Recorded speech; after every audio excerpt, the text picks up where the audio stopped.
পটাশপুরে প্রচারে ঝড় তুললেন বিজেপি প্রার্থী সৌমেন্দু অধিকারী। পূর্ব মেদিনীপুর জেলার কাঁথি লোকসভার কেন্দ্রের প্রার্থী সৌমেন্দু অধিকারী প্রচারে ঝড় তুললেন। শনিবার দুপুরে প্রথমে পটাশপুরের 1 নম্বর ব্লকের অমরশিকে একটি কর্মী সভা করেন বিজেপি প্রার্থী সৌমেন্দু অধিকারী। তারপর কয়েকশো বাইক নিয়ে বাইক র্যালির মাধ্যমে মিছিল করে প্রার্থী সৌমেন্দু অধিকারী পৌঁছে যান বারোশঙ্কর গ্রামে।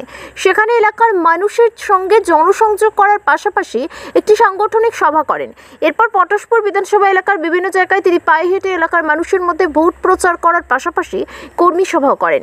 এদিনের এই নির্বাচনী প্রচার কর্মসূচিতে উপস্থিত ছিলেন জেলা বিজেপির সম্পাদক নবীন প্রধান, খেজুরি বিধানসভার বিধায়ক শান্তনু প্রামাণিক, সাধারণ সম্পাদক চন্দ্রশেখর মণ্ডল, জেলা বিজেপির সহসভাপতি তাপস মাঝি, জেলা সদস্য সুকান্ত প্রধান, সহসভাপতি প্রাণতোষ, জেলা সম্পাদক স্বপন দাস, মণ্ডল সভাপতি স্বপন পাহাড়ি, শ্রীমন্ত পট্টনায়ক, শক্তি কেন্দ্রের প্রমুখ স্বপন রানা, প্রিয়রঞ্জন পাত্র প্রমুখ।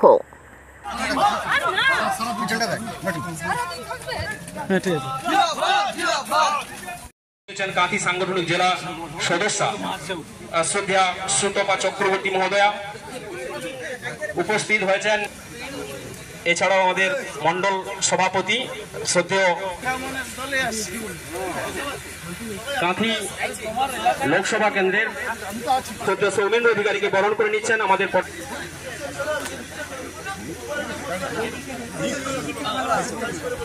এবং পুষ্পস্তবক দিয়ে বরণ করে নিচ্ছেন মন্ডল ওয়ানের সভাপতি শ্রদ্ধেয় স্বপন পাহাড়ি মহোদয়।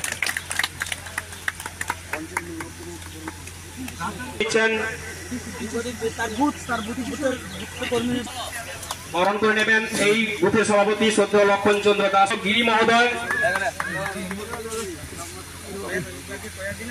আমি নামগুলো ঘোষণা করছি, আপনারা বিগোপাল গায়েন মহোদয়।